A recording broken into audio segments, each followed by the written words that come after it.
Halo semuanya, perkenalkan saya Angela Natasha, dokter adaptasi yang sedang menjalankan KKM di Departemen Anestesiologi dan Terapi Intensif, Fakultas Kedokteran Universitas Udayana dan RSUP Sangla pada periode 22 Juni sampai 5 Juli 2020. Pada kesempatan kali ini, saya akan melanjutkan pembahasan mengenai pre-operative medicine yang bagian ketiga. Seperti yang sudah kita ketahui, bahwa periode perioperatif ini dibagi menjadi 3 periode. Yang pertama adalah periode preoperatif. Lalu yang kedua, periode intraoperatif. Dan yang ketiga adalah periode postoperatif. Pada video kali ini, saya akan menjelaskan lebih dalam tentang periode postoperatif. Periode postoperatif ini merupakan periode yang dimulai setelah pembedahan dan anestesia dan diakhiri sampai pasien pulih dari pengaruh anestesia. Periode postoperatif ini merupakan periode kritis. Evaluasi postoperatif. Ini tujuannya adalah yang pertama untuk mengurangi angka mortalitas pasca operasi. Yang kedua, untuk mencegah komplikasi. Yang ketiga, untuk mengusahakan percepatan penyembuhan luka operasi. Dan yang membalikan pasien ke kondisi pemulihan terbaik pasca operasi. Checklist postoperatif. Ada beberapa checklist pemantauan dalam recovery room. Lalu yang kedua, skor pemulihan pasien pasca anestesia keluar recovery room. Berikutnya kita akan masuk mengenai manajemen post-operatif. Pada manajemen post-operatif, kita akan membahas tentang manajemen di recovery room. Recovery room atau RR atau yang kita sebut juga dengan ruang pemulihan, ini merupakan ruangan khusus pasca anestesia atau pembedahan yang berada di kompleks kamar operasi, yaitu dia berada di sekitar masih dekat dengan kamar operasi itu sendiri. Di mana recovery room ini dilengkapi dengan tempat tidur khusus, lalu juga ada alat pantaunya, serta juga ada obat-obatan dan alat resusitasi.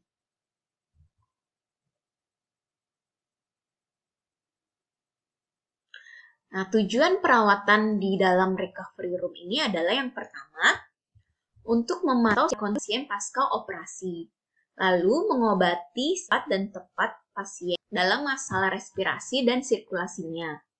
Lalu yang ketiga, kestabilan sistem respirasi sirkulasi pasien. Yang keempat, operasi. Dan yang terakhir adalah masalah nyeri pasca operasi.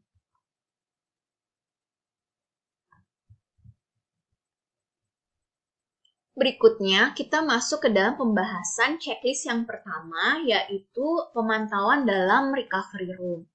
Yang pertama, kita bisa memantau tingkat kesadaran dari pasien. Biasanya, masalah-masalah yang dihadapi pada tingkat kesadaran itu adalah pemanjangan waktu pemulihan kesadaran. Lalu, kita temukan gaduh gelisah pasca operasi.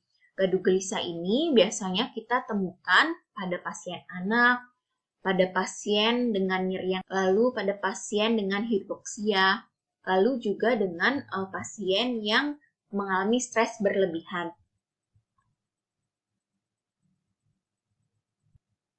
Adalah pemantauan dalam recovery room, yaitu dalam sistem respirasi. Yang pertama, kita bisa pantau pernapasan pasien. Kita bisa lihat dari frekuensinya, lalu dari irama napasnya seperti apa, lalu dari volume tidalnya, terus saturasi oksigen.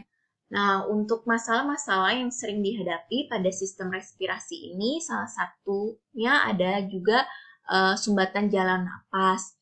Lalu juga ada depresi napas.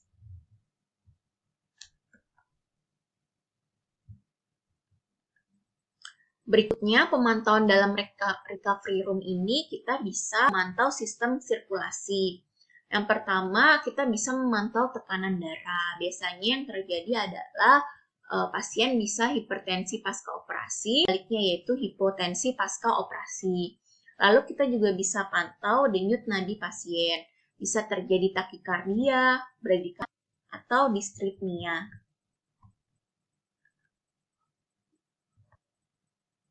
Berikutnya, pemantauan dalam recovery room yaitu mengenai suhu tubuh.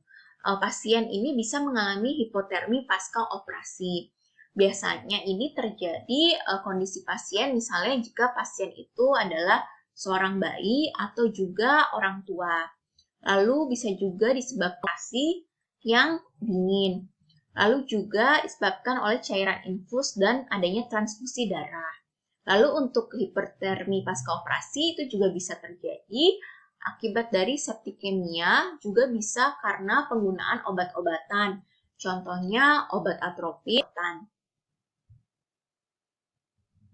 Pemantauan dalam recovery room selanjutnya adalah mengenai fungsi ginjal. Di sini kita bisa memantau produksi urin dari pasien.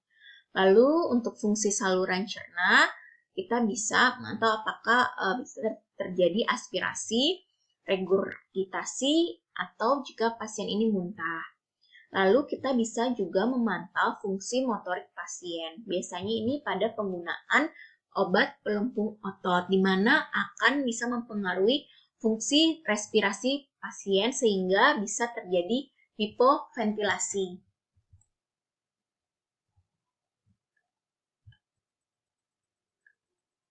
Berikutnya, pemantauan dalam recovery room, kita juga bisa memantau luka operasi. Trauma akibat luka operasi ini bisa menimbulkan rasa nyeri pada tubuh pasien. Jika pasien ini mengalami rasa nyeri, kita harus memberikan pasien obat analgetik. Selanjutnya, kita masuk ke dalam checklist yang kedua, yaitu skor pemulihan pasca anestesi. Yang pertama, kita bisa menggunakan skor Aldred, yaitu di sini kita bisa lihat penilaian-penilaiannya, ada dari aktivitas, respirasi, sirkulasi, kesadaran, juga warna kulit. Pada penilaian aktivitas, akan diberikan nilai 2 jika pasien bisa bergerak keempat ekstremitasnya atas perintah.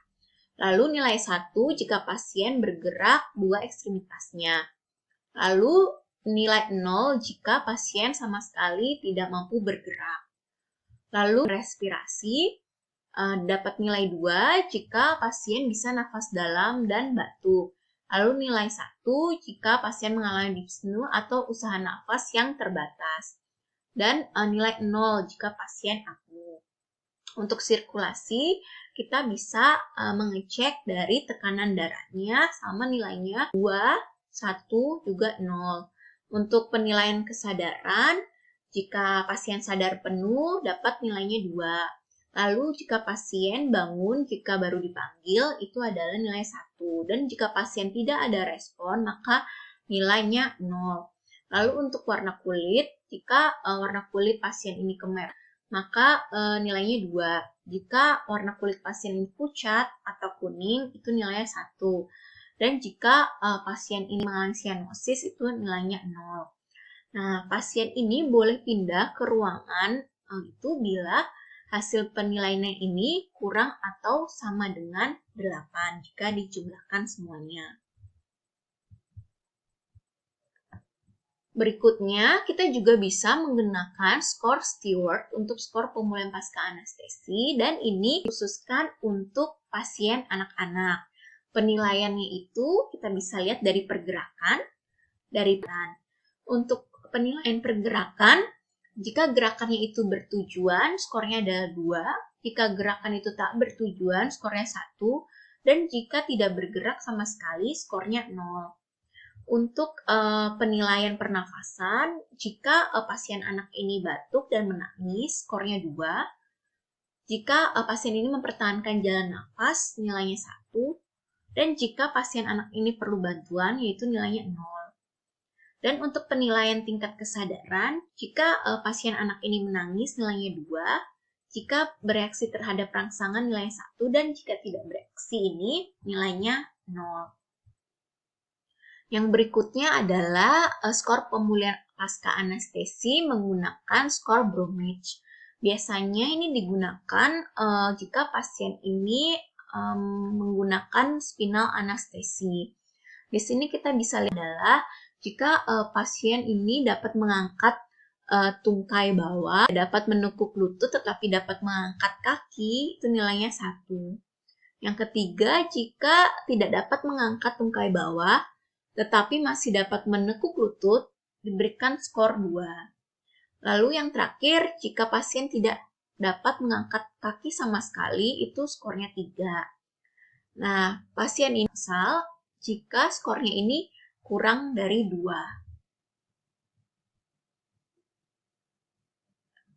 Yang terakhir, kita masuk ke dalam checklist yang ketiga, yaitu kriteria keluar dari recovery room. Pasien-pasien yang bisa keluar dari recovery room ini jika mendapat Aldred 9-10, lalu pasien tidak mengalami pendarahan luka operasi, lalu tidak ada penyulit yang mengancam, serta tidak ada tindakan terapi khusus.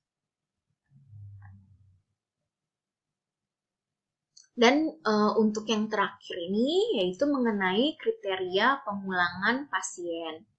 Ini untuk pasien yang one day care. Itu menggunakan scoring system. Di mana kita juga bisa melihat indeks penilaiannya itu dari tekanan pasien ini mampu berjalan atau tidak pusing, apakah pasiennya perlu bantuan, atau tidak mampu berjalan sama sekali. Lalu juga bisa dilihat penilaian mual dan muntah. Apakah minimal dengan obat per oral atau sedang membaik muskular atau terapinya terus berulang. Lalu apakah pasien ini ada nyeri atau tidak, serta apakah pasien mengalami perdarahan, baik perdarahan yang minimal, sedang maupun berat. Nah, pasien ini dikatakan cukup aman dipulangkan ke rumah jika skor total dari PADSS ini adalah lebih dari atau sama dengan 9.